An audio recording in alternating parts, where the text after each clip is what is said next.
आज का जो विषय है वो है गुणात्मक प्रविधि, क्वालिटेटिव मेथड। सामाजिक अनुसंधान में गुणात्मक विधि का महत्व, impotency of qualitative method in social research. अब यदि आपको मेरा वीडियो अच्छा लगे तो आप उसको लाइक कीजिए, शेयर कीजिए, सब्सक्राइब कीजिए, बेल आइकन को दबा दीजिए ताकि आपको जब मेरा नया वीडियो आए तो इसकी जानकारी मिल सके। स्टार्ट। सबसे पहले हम देखेंगे रिसर्च क्या है। अनुसंधान एक क्रमबद्ध अध्ययन पद्धति होती है जिसका मुख्य आधार तार्किक और क्रमबद्ध पद्धति के द्वारा नए तथ्यों का अन्वेषण करना होता है। पुराने तथ्यों की पुनः परीक्षा की जाती है और सत्यापन, उसके क्रमों का पारस्परिक संबंध, कार्यकरण एवं विश्लेषण किया जाता है। Research is a systematic and scientific methods of discovering new facts and verifying old ones is to solve a problematic solution। अब हम देखेंगे सामाजिक का अर्थ। जब सामाजिक घटनाओं, सामाजिक समस्याओं एवं मानव संबंधों एवं व्यवहारों के लिए वैज्ञानिक पद्धति का प्रयोग किया जाता है ताकि निष्कर्ष शंका रहित हों, तब इस प्रकार के अध्ययन को सामाजिक अनुसंधान कहते हैं। Social research deal with social phenomena. अब हमारा जो विषय है आज का वो है गुणात्मक विधि। तो हम देखेंगे गुणात्मक विधि क्या है। गुणात्मक विधि का प्रयोग सामाजिक अनुसंधान में प्राचीन काल से किया जाता रहा है। गुणात्मक विधि का आधार तर्कशास्त्र है। विभिन्न घटनाओं का निरीक्षण करके तर्कशास्त्र के आधार पर आगमन और निगमन विधियों को आधार मानकर निष्कर्ष निकाले जाते हैं। गुणात्मक विधि बहुत कुछ निश्चित सिद्धांतों पर आधारित होती है तथा उन्हीं सिद्धांतों का तर्कसम्मत उपयोग विभिन्न घटनाओं में किया जाता है। According Creswell, an inquiry process of understanding a social or human problem based on building a complex holistic picture formed with world reporting detailed view of informations a conducted in natural setting। इस प्रकार हम देखते हैं कि गुणात्मक पद्धति एक ऐसी पद्धति होती है जिसके द्वारा हम किसी घटना का या किसी विषय का जो हमारे लिए पूरी तौर से अनजान है उसका अध्ययन करते हैं।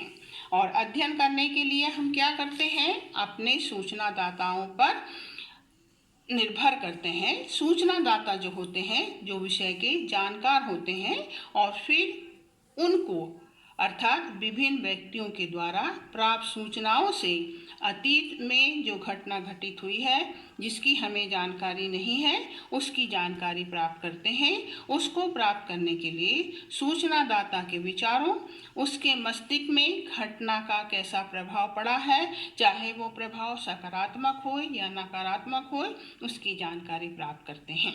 इसलिए कहा जाता है कि इस पद्धति का मुख्य आधार जो होता है वो अनुसंधान करता होता है। वह एक यंत्र के रूप में अपना काम करता है।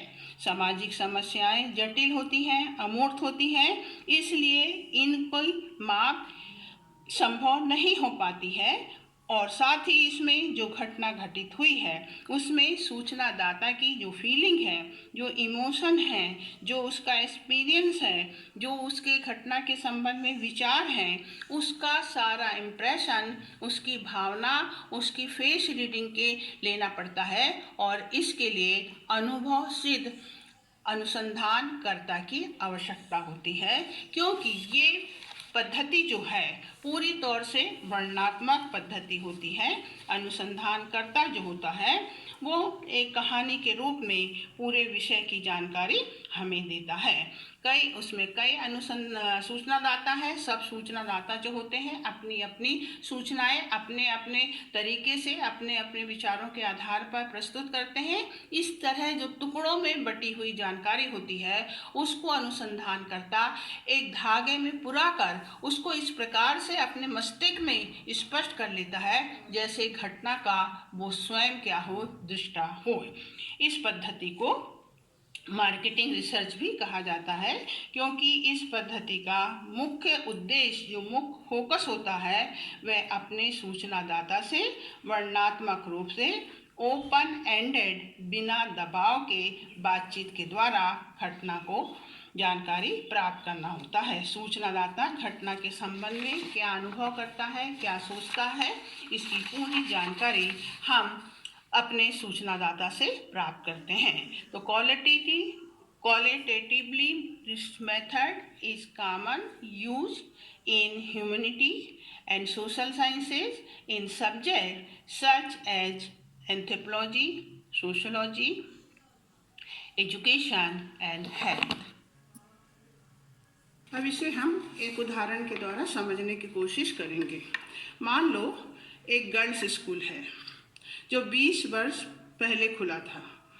जब वो खुला था तो उसके एडमिशन बहुत अधिक होते थे, उसकी ग्रोथ रेट जो थी वो बहुत अच्छी थी, परंतु समय के साथ साथ उसकी ग्रोथ में क्या आ गई, कमी आ गई, मीन्स एडमिशन कम होने लगे। तो अब जो उसका मालिक है वो ये चाहता है कि इस प्रॉब्लम को वो कैसे सॉल्व करे, वो क्यों का उत्तर ढूंढ रहा है और इसके लिए वह रिसर्च करना चाहता है और रिसर्च के लिए उसने गुणात्मक पद्धति को चुना है। अब प्रश्न है कि उसने गुणात्मक पद्धति को क्यों अपनाया। इसका कारण है कि गुणात्मक पद्धति वर्णनात्मक पद्धति है। स्वाभाविक वातावरण में बातचीत के द्वारा अनुसंधानकर्ता और सूचनादाता विषय के संबंध में जानकारी प्राप्त करते हैं। तीसरा जो है, एक से अधिक विधियों का इसमें प्रयोग किया जाता है। यदि किसी प्रकार की शंका आंकड़ों की विश्वसनीयता के संबंध में हो तो दूसरी विधि या टेक्निक को अपनाया जा सकता है। नेक्स्ट, अनुसंधान की वैधता की यदि हमें जानकारी प्राप्त करना है तो हम दोबारा फिर से उन्हीं सूचनादाताओं से जिनको हमने पहले अपने अध्ययन में शामिल किया था उनको बुलाकर फिर से जानकारी प्राप्त करते हैं। यदि इस जानकारी में किसी प्रकार का अंतर आता है तो माना जाएगा कि उसकी विश्वसनीयता में कमी है, परंतु यदि अंतर नहीं है तो उसकी विश्वसनीयता में किसी प्रकार का शंका नहीं की जा सकती है।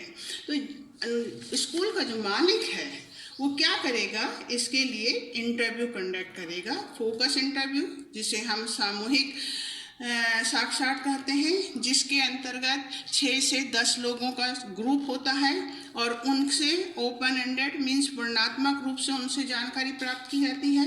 दूसरा जो है डीप इंटरव्यू, जिसमें हम व्यक्तिगत रूप से एक एक करके व्यक्तियों को बुलाते हैं और अपने विषय के संबंध में जानकारी प्राप्त करते हैं। और तीसरा जो है ऑब्जर्वेशन, जिसमें हम स्वयं घटना स्थल पर जाते हैं और अपनी आँखों से देखकर और समझकर विषय की जानकारी प्राप्त करते हैं। तो इस प्रकार से स्कूल का मालिक ये 3 पद्धति को अपनाएगा।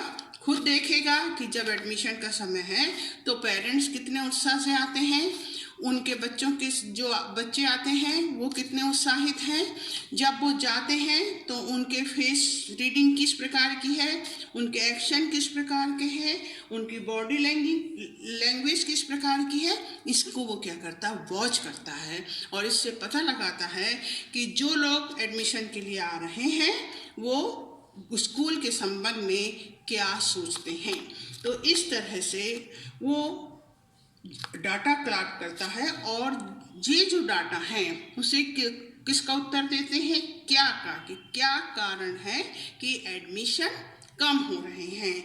और इन लोगों से जो जानकारी उसे प्राप्त होती है वो जानकारी बताती है कि उसे कैसे अपने स्कूल को मॉडिफाई करना पड़ेगा ताकि उसका जो प्रॉब्लम है कि किस प्रकार से एडमिशन की संख्या बढ़े वो पूरी हो सके।